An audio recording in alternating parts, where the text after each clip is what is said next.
Hi hello welcome to our channel. నేను మీ శ్రీ. ఈరోజు మనం చెప్పుకోబోయే కథ మిస్సెస్ అగస్త్య పార్ట్ 50. కథలోకి వెళ్ళే ముందు వీడియోని లైక్ చేసి హైప్ చేయడం మర్చిపోకండి ఫ్రెండ్స్. ఇక వచ్చేయండి. అంటే నువ్వు నా కోసం రాలేదా? డాడీ పిలిచారని వచ్చావా? నేను గట్టిగా అరుస్తుంటే తన అరచేత్తో నుదురు మీద కొట్టి ఎగ్జాక్ట్లీ అని నా బుగ్గలాగాడు. బుగ్గ చుర్రుమనగానే చేత్తో దిద్దుకుంటూ ఇదంతా ఎంత మోసమో తెలుసా? నాకు ఈసారి చాలా కోపం వచ్చింది. పైన కోట్ సరి చేసుకుంటూ నాకు టైం అయింది, వెళ్తున్నాను, టిఫిన్ చేసే టైం కూడా లేదు అని చెప్పాడు. నేనేం మాట్లాడలేదు. వెనక్కి తిరిగిపోయి చేతులు కట్టుకున్నాను. నా భుజాలు రెండు వెనక నుంచి పట్టి ముందుకు వంగి నా బుగ్గ మీద ముద్దు పెట్టి వెళ్ళిపోయాడు. ఈసారి కోపంగా ఉండడానికి చాలా ప్రయత్నం చేశాను నేను. వెంటనే ఫ్రెష్ అయ్యి హాల్లోకి వచ్చాను. తను తినకుండా వెళ్ళడని తినాలి అనిపించలేదుగా నాకు కూడా ఏంటో. వెంటనే క్రిష్కి కాల్ చేశాను. అరగంటలో ఇంటికి వచ్చేశాడు క్రిష్. చిన్న పని ఉందని డాడీతో చెప్పి క్రిష్తో పాటు నేను బయలుదేరాను. ఎక్కడికి వెళ్తున్నాము వదిన గారు అని అడిగాడు క్రిష్ ఆగదీస్తూ. మీ పెళ్లి గురించి మాట్లాడడానికి. మీ ఇంటికే అన్నాను నేను తాపీగా. సరున బ్రేక్ వేశాడు క్రిష్. కాళ్ళ కింద ఆనించి బైక్ ఆపాడు. ఎందుకు ఆపాడో అర్థం అవక అయోమయంగా బైక్ దిగాను. వెంటనే తల వెనక్కి తిప్పి, నీకేమైనా పిచ్చా? నేను అక్కడికి తీసుకువెళ్తే వచ్చి నిన్ను తీసుకెళ్ళి నన్ను ఇద్దరిని అన్నయ్య చంపేస్తాడు ఆశ్చర్యంగా నన్నే చూస్తూ చెప్పాడు క్రిష్. తెలుసు అన్నాను నేను. తెలిసి కూడా అక్కడికి రావాలని అనుకుంటున్నావా? అసలు అన్నయ్యకి చాలా కోపం. ఆ ఇంట్లో ఎవరు నీతో మాట్లాడకూడదని అందరికీ కండిషన్ పెట్టాడు. ఒక్క నాకు బామ్మకి తప్ప. ప్లీజ్ నువ్వు రావద్దు, అన్నయ్య చాలా కోప్పడతాడు అని భయపడుతూనే చెప్పాడు క్రిష్. అబ్బా క్రిష్, ఇప్పుడు నేను వచ్చినట్టు తనకి ఎవరు చెప్తారు చెప్పు? నువ్వు చెప్తావా? లేదు కదా అన్నాను నేను కూల్గా. నువ్వు చెప్పకపోయినా అన్నయ్యకి తెలుస్తుంది. అయినా ఇప్పుడు అక్కడికి ఎందుకు చెప్పు? బామ్మని కలవాలి అనుకుంటే ఇంటికి తీసుకొస్తాను అని క్రిష్ తీసుకెళ్ళనంటే తీసుకెళ్ళనని అక్కడే బైక్ ఆపేశాడు పట్టుబట్టి మరి. ఆ టైంలో క్రిష్ గొంతు నులిమి చంపేయాలనిపించింది నాకు. నా మాట వినకపోతే ఆ మాత్రం కోపం వస్తుంది కదా. నిన్ను చూస్తుంటే నాకు చిర్రెత్తుకొస్తుంది. వచ్చేది నేను కదా, నీకెందుకంత భయం? నీ పేరు బయటికి రాకుండా నేను చూస్తానులే, తీసుకెళ్ళు అన్నాను నేను గట్టిగా. అబ్బా! చెప్తే విను తల్లి. నీకు అర్థం కావడం లేదు. అన్నయ్య అందరినీ కాదనుకుని ఆ ఇంటికి వెళ్ళిపోయాడు. నీకెలా చెప్తే అర్థమవుతుంది? క్రిష్ తల బాదుకుని బైక్ ఒక పక్క స్టాండ్ వేసి ఫుట్‌పాత్ మీద చతికిలపడ్డాడు. అరే పిల్ల పిచ్చుక! నా మాటలకి షాకింగ్‌గా చూశాడు క్రిష్ నా వైపు. నాకేం జరిగిందో తెలుసు. నువ్వు నోరు మూసుకొని తీసుకెళ్ళు. అసలు జరిగిందేమిటో నీకే తెలియదు. నేను అర్జెంటుగా మీ అత్తయ్యతో మాట్లాడాలి. ఆవిడ నాకు మీ ఇంట్లో తప్ప ఎక్కడో దొరకదు. క్రిష్ తీసుకెళ్ళు ప్లీజ్. దండం పెట్టేశాను చేతులెత్తి. మా అత్తయ్యతో ఏం పని? నా వైపు చూస్తూ అయోమయంగా అడిగాడు క్రిష్. నీకు తెలిసింది గోరంతా, తెలియాల్సింది కొండంతా. నా ప్రాబ్లం నాకుంది. ప్లీజ్ క్రిష్ తీసుకెళ్ళు. అన్నయ్య బాధపడతాడు. క్రిష్ మాట్లాడుతుంటే తన ఆలోచన ఏంటో నాకు తెలుసు. నేను తన్ని బాధ పెట్టాలని ఇలా చేయట్లేదు క్రిష్. ప్లీజ్ క్రిష్. నీకు చెప్పుకోలేనిది ఉంది. తన సంతోషంగా ఉంటే అందరికంటే మొదట ఆనందించేది నేనే. నీకు తెలీదా ఆ విషయం? అయినా సరే ఎందుకు కలవాలి అనుకుంటున్నానో ఒక్కసారి ఆలోచించు. Please Krish please. తన చేతిని పట్టుకొని బ్రతిమాలుకున్నాను. క్రిష్ ఏం చేయాలో అర్థం కానట్టు బెక్కమొహం వేసుకొని కూర్చున్నాడు. నీలాంటి పిరికి సన్నాసిని అనికనిచ్చి పెళ్లి చేయాలని చూస్తే నేనే చెడగొడతాను కోపంగా అన్నాను. అయినా సరే నేను అక్కడికి తీసుకెళ్ళను. పాడిందే పాట మొదలుపెట్టాడు క్రిష్. తల కొట్టుకున్నాను. క్రిష్ ఒకటి చెప్పు, మీ అన్నయ్య సంతోషంగా ఉండాలా వద్దా అని కోపంగా అరిచాను. రోడ్డు మీద ఉండడం వల్ల వచ్చిపోయే వాళ్ళు మమ్మల్ని చూస్తుంటే నోరు తగ్గించాను. క్రిష్ ఆలోచనలో పడ్డాడు. హమ్మయ్య అనుకున్నాను నేను తన ఆలోచనలు చూసి. అన్నయ్యకి తెలిస్తే అని భయంగా నన్నే చూస్తూ అడిగాడు క్రిష్. దారిలో పడ్డాడనుకున్నాను. తెలిసినప్పుడు చూద్దాంలే. నువ్వు చెప్పకు, నేను చెప్పను. ఇంకెలా తెలుస్తుంది మీ అన్నయ్యకి చెప్పు. అంతేకాకుండా నేను మా ఇంటికి వచ్చానన్నమాట. ఏం కాదులే పద, భయపడకు అని ధైర్యం చెబుతూ క్రిష్ భుజం తట్టాను నేను. ఏమో తల్లి, బ్రతికుండగానే పాడెక్కించే పనులు చేస్తున్నావు నువ్వు అని నాకు భయంగా ఉంది అని అంటున్న క్రిష్ తల మీద గట్టిగా ఒక్కటైతే ఇచ్చాను నేను. అబ్బా వదినమ్మా, ఏంటమ్మా ఈ పనులు? నువ్విలా కొడితే నా మాడు పగిలిపోతుంది అని ఏడుపు మొహంతో అన్నాడు క్రిష్. నువ్వు టైం వేస్ట్ చేయకుండా తీసుకెళ్ళు. ఇందులో నీకు కూడా లాభం ఉందిలే అన్నాను నేను. లాభమేంటి అని అడిగాడు. చెప్తా చెప్తా. ముందైతే నువ్వు నన్ను తీసుకెళ్ళు ప్లీజ్. లాభం సంగతి తర్వాత. నా ప్రాణాలు మాత్రం కాపాడతలే నువ్వు అని కిరీష్ అంటుంటే, ఎందుకు మీ అన్నయ్యకు అంత భయపడతావు నువ్వు? మా వాణ్ణి రాక్షసుని చేయకు అని ఇంకో దెబ్బ వేశాను క్రిష్ భుజం మీద. నేరుగా వాళ్ళ ఇంటికి నన్ను తీసుకెళ్ళిపోయాడు క్రిష్. భయపడుతున్నాడు అన్నదానికి గుర్తుగా అతని ముఖంలో కంగారు చూస్తుంటే ఎట్టే అర్థమైపోతుంది నాకు. నేనైతే తాపీగా ఇంట్లోకి వచ్చేసాను. నన్ను చూసి బామ్మ షాక్ కొట్టినట్టు సోఫాలో నుండి ఒక్కసారిగా పైకి లేచి నిలబడింది. గబుక్కున బామ్మ దగ్గరికి వెళ్ళి కాళ్ళకి నమస్కరించాను నేను. బామ్మ ఎంతకీ నన్ను పైకి లేవదీయవది. నేనే పైకి లేచి బామ్మ భుజం చుట్టూ చేసి, ఎలా ఉన్నావు బామ్మ అని అడిగాను. నువ్వెందుకు వచ్చావు ఇక్కడికి? పోయినసారి వాడికి ఎంత కోపం వచ్చిందో మర్చిపోయావు నువ్వు అని బామ్మ తెగ కంగారు పడిపోతూ అడిగింది. మీ మనవడికి ఏం తెలియదులే బామ్మ, నువ్వు నిశ్చింతగా కూర్చో. అంతేకాదు, తనకి ఇవాళ బిజీ షెడ్యూల్, ఎందుకు అంత కంగారు పడతావు నువ్వు అని తాపిగా బామ్మతో పాటు సోఫాలో కూర్చున్నా నేను. అరే కిట్టయ్య, నువ్వెందుకులా తీసుకొచ్చావు? పెదబాబు సంగతి తెలుసు కదా మీకు అని కృష్ణి తిట్టేస్తుంది బాబా. బామ్మ, కృష్ణ ఎందుకు తిడతావు నువ్వు? తనకి ఏం తెలియదు, నేనే తీసుకొచ్చాను. ఇంతకీ మీ కూతురు ఎక్కడా? మీ మనవరాలు మామయ్య గారు ఎక్కడా అని అడిగాను నేను వినయంగా. మీ మామయ్య ఊళ్ళో లేరు. నా కూతురేమో పొద్దున్నే క్లబ్లు అంటూ వెళ్ళిపోయింది. నా మనవరాలు గదిలో ఉంది. అందరి గురించి తెలుసుకున్నావు కదా, ఇక బయలుదేరు నువ్వు అని నా చేతిని పట్టుకుని లాగుతోంది బామ్మ వెళ్ళమన్నట్టుగా. అబ్బా, ముసలిదానివైనా ఎంత బలం నీకు? కాసేపు కూడా ఇంట్లో అసలు నన్ను ఉంచేటట్లేవే నువ్వు అన్నాను కోపంగా. వెళ్ళవే తల్లి, వెళ్ళు.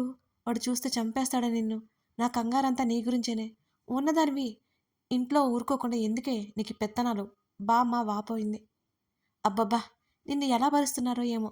నాకు ఒక మంచి కాఫీ చెప్పు, ఈలోపు నేను అనిగని కలిసొస్తా అని అంటుండగానే అనిక కాలేజ్ బ్యాగ్ తీసుకుని బయటకు వచ్చింది. నన్ను చూసి అనిక షాక్ అయినా నవ్వుతూ నా దగ్గరికి వచ్చింది. హాయ్ అక్క అంటూ రాగానే ఆ పిలుపు నాకు ఎంతో నచ్చింది. తన్ని హత్తుకొని నేను హాయ్ చెప్పి కాలేజ్కా అన్నాను. అవును, ఇదే ఫైనల్ ఇయర్ అని నవ్వింది అనిక. మీ మమ్మీ ఇంటికి ఎప్పుడు వస్తుంది అనిక అని అడిగాను నేను. మా మమ్మీ ఎప్పుడు వస్తుందో మా మమ్మీకే తెలియదు అని నిట్టూర్చి ఎందుకన్నట్టు నా వైపు చూస్తుంది అనిక. మీ ఇద్దరి పెళ్లి గురించి మాట్లాడడానికి అని నేను అనగానే బామ్మ షాక్ అయిపోయింది. ఏంటి నువ్వనేది అని మరింత ఆశ్చర్యంగా వాళ్ళిద్దరిని చూస్తూ అడిగింది బామ్మ. అనికకి చెప్పలేనంత సంతోషంగా ఉంది అని నాకు అనిపించింది. థ్యాంక్ యూ అక్క, థ్యాంక్ యూ సో మచ్ అని హత్తుకుంది నన్ను. అనిక మనస్తత్వం ఏంటో నాకు మెల్లిగా అర్థమవుతోంది. అనిక మీ మమ్మీని తీసుకుని రేపు ఒకసారి ఇంటికి రా. వచ్చే ముందు నాకు ఒకసారి కాల్ చేయి. ఇప్పుడు మీ మమ్మీ లేదు, ఎప్పుడు వస్తుందో ఏంటో, నేను వెళ్ళాలి సరేనా అని అన్నాను. అనిక సంతోషంగా తల ఊపింది సరే అన్నట్టు. ఇక్కడి నుంచి డ్రాప్ చేస్తాను పదా అని అన్నాడు క్రిష్. కిట్టు, నువ్వు కాస్త ఆగు బాబు అని నేను అనగానే బామ్మ క్రిష్ వైపు ఆశ్చర్యంగా చూశారు నా వైపు. ఇద్దరి ముఖాల్లో ఏదో తెలియని వెలుగు నాకు తెలుస్తోంది. ఏమైంది మీకు అని ముఖం చిట్లించి ఇద్దరిని చూశాను. మా పెద్దమ్మ నన్ను అలాగే పిలిచేది. క్రిష్ కన్నీళ్లతో నవ్వాడు. ఏదో తట్టినట్టు గబుక్కున బామ్మ దగ్గరికి వెళ్ళి, బామ్మ, మా అత్తయ్య ఎలా ఉంటుంది? నాకు ఒకసారి చూపించవా? మీ మనవడు మొండివాడు తెలుసా? కనీసం వాళ్ళ మమ్మీ ఫోటో కూడా నాకు చూపించలేదు. అడిగే ధైర్యం ఏమో నాకు లేదు. బామ్మ ప్లీజ్ ఒకసారి చూపించు అని బామ్మ గడ్డం పట్టుకుని బ్రతిమాలను నేను. కిటియా, వెళ్ళు, బామ్మ నన్నే మురిపెంగా చూస్తూ అంది. క్రిష్ తల ఊపి గదిలోకి వెళ్ళాడు. అవును బామ్మ, ఇంట్లో ఒక ఫోటో కూడా లేదేంటి? కనీసం దీపం కూడా పెట్టరా అడిగాను నేను మా అమ్మ ఫోటోని గుర్తు చేసుకుంటూ. మా అమ్మ ఫోటోకి డాడీ నిత్యం దండ మారుస్తూ దీపం పెడతారు. ఆ దృశ్యం చూసినప్పుడల్లా నా హృదయం కరిగిపోతుంది డాడీని తలుచుకుని. మీ ఆయనకి ఇష్టం లేదే నా కోడల ఫోటో ఇంట్లో ఉండడానికి? ఈ ఇంటి మనుషులకి ఈ ఇంటికి అర్హత లేదంట అని బామ్మ విరక్తిగా నవ్వింది. బామ్మ, నువ్వు నాతో వచ్చేయచ్చు కదా. బామ్మ బాధ చూడలేక అడిగాను నేను ఊరుకోలేక. నేను వచ్చేస్తే నా కొడుకుని ఎవరు చూసుకుంటారే అని బామ్మ నవ్వుతూ అంది. నా తల మీద చెయ్యేసింది. అసలు అంకుల్ ఊళ్ళోనే ఉండరు కదా, అంకుల్ వచ్చినప్పుడు ఇక్కడికొద్దు, అక్కడికొచ్చే రాదు బామ్మని బ్రతిమాలాను నేను. బామ్మ సున్నితంగా తిరస్కరించింది. ఈలోపు క్రిష్ ఒక ఫోటో పట్టుకుని తీసుకొచ్చాడు. అది పెద్ద ఫ్రేమ్ నా చేతిలో పెట్టాడు. ఆ ఫోటో వైపు నా కళ్ళు చూస్తూనే ఉండిపోయాయి. ఆ ఫోటోలో ఉన్నప్పుడు 30 సంవత్సరాల లోపు ఉండొచ్చు ఆవిడికి. అచ్చం ఈమె పోలికలే అగస్త్యలో ఉన్నాయి. ఎంత అందంగా ఉంది, నవ్వుతూ పట్టుచీరలో పొందికగా ఉన్న నగలతో ఎంతో చక్కగా ఉంది. ఆమె నవ్వు అగస్త్య నవ్వు అచ్చం ఒకేలా ఉన్నాయి. ఈవిడ పేరేంటి అని ఆ ఫోటో మీద తడుముతూ అడిగాను. అవంతి. బామ్మ చెబుతుంటే ఈమెలాగే ఈమె పేరు కూడా చాలా అందంగా ఉంది. కాదు కాదు, మా అత్తయ్య చాలా అందంగా ఉంది అని ఆ ఫోటో వైపే చూస్తూ అన్నాను. మీ ఆయనకి వాళ్ళమ్మ పోలికలే వచ్చాయి, కానీ వాళ్ళమ్మ శాంతమూర్తి అని అంది తన్మయత్వంగా ఫోటో చూస్తూ. మరి డాడీ జానకి అని చెప్పడం విన్నానే అని అడిగాను. పేరు అవంతినే.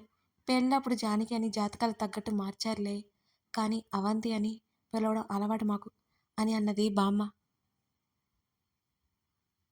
ఓ ఓకే. బామ్మ, తీసుకువెళ్ళనా ఈ ఫోటో నేను? తీసుకెళ్తావు సరే, ఎక్కడ పెడతావు అని అడిగింది. నా దగ్గర ఉంచేసుకుంటాను బామ్మ, నీ మనవడికి చూపించనులే, దాచేస్తానులే అని అన్నాను. మా దగ్గర ఉంది ఇది మాత్రమే, నాకు కోడలు గుర్తొచ్చినప్పుడు చూసుకోవాలి కదా నేను, బామ్మ కంటతడితో చెప్పింది. ఎక్కువసేపు అక్కడ ఉండలేదు నేనిక.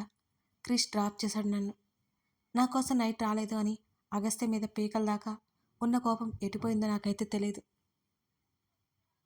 బట్టలు సర్దుకుని డాడీకి చెప్పేసి నా ఇంటికి బయలుదేరిపోయాను. విచిత్రంగా డాడీ నన్ను ఉండమని అడగలేదు. అప్పుడప్పుడు వస్తూ ఉండని మాత్రం అన్నారు. తన ఇంటికొచ్చే వరకు తన కోసం ఎదురు చూస్తూ కూర్చున్నాను నేను. 7 అవుతున్నా రాలేదు తను.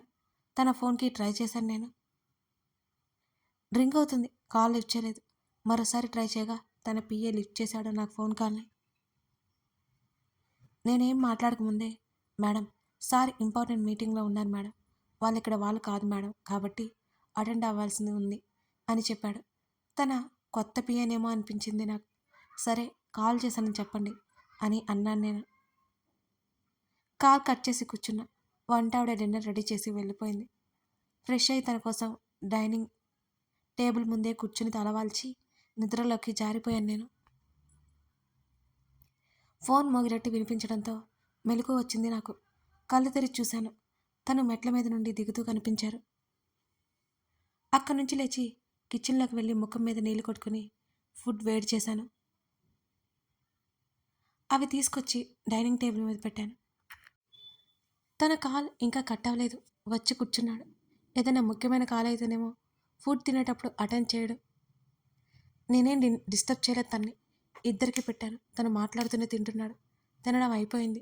సోఫాలో కూర్చొని మాట్లాడుతున్నాడు. నిజానికి అది మాట్లాడడం కాదు, పోట్లాడడం అనొచ్చు. ఏదో డీల్ క్యాన్సిల్ అయిందని దాని గురించి తను మాట్లాడుతున్నాడు. పాత్రలన్నీ కిచెన్లో పడేసి అక్కడి నుండి గదిలోకి వచ్చేసాను నేను. తన కోసం ఎదురు చూస్తూ బెడ్ రెస్ట్కి ఆనుకుని కాలు జాపి చేతిలో బుక్ తీసుకున్నాను. ఈ మధ్య నావెల్ చదవడం బాగా అలవాటైపోయింది నాకు. ముఖ్యంగా ప్రేమ కథలు. అందులో అవి చదువుతుంటే ఎంతో హాయిగా అనిపిస్తుంది. నా ప్రేమ మా రావణుడికి కూడా అలాగే అనిపిస్తుందా? నాకు మాత్రం తన ప్రేమ అంతకంటే అందంగా కనబడుతోంది నాకు. కానీ నాతో ఉదయం చెప్పిన మాటలు గుర్తు చేసుకుంటూ బెట్టుగా ఉన్నాను. మా డాడీ పిలిస్తేనే వచ్చాడని నాకు అబద్ధం చెప్పినందుకు తనకి పనిష్మెంట్ గట్టిగా ఇవ్వాల్సింది. తను గదిలోకి వచ్చిన ఏమీ పట్టనట్టే బుక్ చదువుకుంటూ కూర్చున్నాను. తనలో అన్నిటికంటే ఎక్కువ ఉన్న లక్షణం పొస్సివ్నెస్. ఏమైనా ఒప్పుకుంటాడేమో కానీ తన్ని నెగ్లెక్ట్ చేస్తే అస్సలు ఒప్పుకోడు మా రావణుడు. తన వైపు ఏమాత్రం చూడకుండా బుక్లోకి తలదొచ్చాను. ఈ రకంగా నా బుక్స్ చదువుకున్నా నా ఎంబీఏ ఫైనల్ ఇయర్ కూడా అయిపోయేదేమో నాకు అనిపిస్తుంది. బుక్లో నుంచి కళ్ళెత్తి ఒకసారి చూసి తన వైపు ప్రశాంతంగా ఉండడానికి శతవిధాలుగా ప్రయత్నం చేస్తున్నాడు. తనకి కోపం వస్తే ముందుగా మౌనంగా ఉంటాడు. అదే చేస్తున్నాడు అనుకుంటా. ఆఫీస్ విషయం కాబట్టి నేను జోక్యం చేసుకోవాలనుకోలేదు, కానీ తనకు ప్రశాంతత నేనే ఇవ్వాలి అనుకున్నాను. టీషర్ట్ తీసి సోఫాలో పడేసి నా దగ్గరికి వస్తూ కనిపించాడు తను. గబుక్కున కళ్ళు బుక్లోకి దొచ్చాను. నా చేతిలో ఉన్న బుక్ లాగి ల్యాంప్ టేబుల్ మీద పెట్టేసి నా ఒడిలో తలపెట్టుకుని సెటిల్ అయ్యాడు. నేను కళ్ళు తిప్పి తన వైపు చూశాను. కథ కొనసాగుతోంది. అగస్త్య ఎందుకలా ఉన్నాడు? శ్రీధ వాళ్ళ ఇంటికి వెళ్ళిన విషయం అతనికి తెలిస్తే అతని రియాక్షన్ ఎలా ఉండబోతుంది? జయంతిని శ్రీధ ఎందుకు కలవాలనుకుంటుంది? ఇవన్నీ తెలియాలంటే ఇంకా ముందు ముందు స్టోరీ చూడాల్సిందే. కథ నచ్చితే లైక్ చేసి కామెంట్ చేయడం మర్చిపోకండి. Thank you for watching this video.